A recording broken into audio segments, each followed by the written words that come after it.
Hello everybody, welcome back to the Chunkiest Dude. This is Jordan. Today I have an emergency update on Tropical Storm Ragasa, as it is now rapidly intensifying into a typhoon and will eventually become a mid-range Category 4 typhoon to the north of the Philippines before moving to the west and making landfall well to the west of Hong Kong as a low-end typhoon.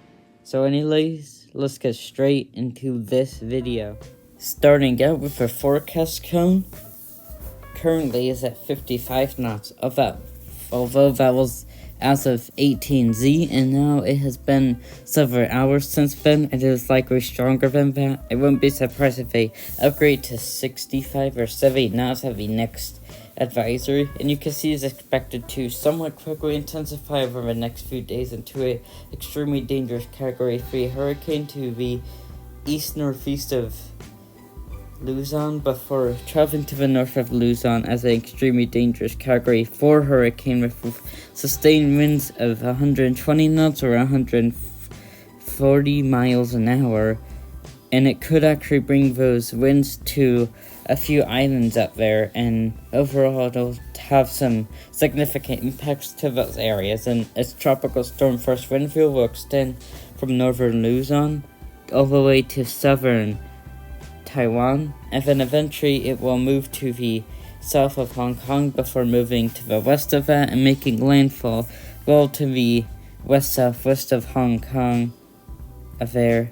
And by that point, it will be at 65 knots, or that is a low-end Category 1 typhoon, which that's down a lot from what our previous forecast showed, which is good so far. Now, looking at our satellite imagery, here's this storm as of several hours ago. You can see recently it has been organizing quite well, and you can see it's starting to get those outer rain bands more organized and is starting to turn into a more traditional typhoon look. You can see you're starting to have an eye development of the system, and overall it is organizing somewhat quickly and it could be rapidly intensifying at this point. Looking at the sea surface temperatures of the Western Pacific, where the system is now, it is in very good sea surface temperatures and will remain in those for a long time above 28 degrees Celsius, which is favorable for strengthening and sustaining of intensity of tropical cyclones. Looking at the wind shear here, you can see where this system is right now. Pretty good environment, and it doesn't look like we're gonna have issues as we're going west. You can see it looks like there's quite a bit of shear there, but that's just ahead of the storm. Once the storm moves there, there's not gonna be nearly as much shear, and you can see favorable environment even to the west of that. Won't be surprised if it holds on to a little bit more intensity as it gets closer to China there, rather than just being a low-end typhoon.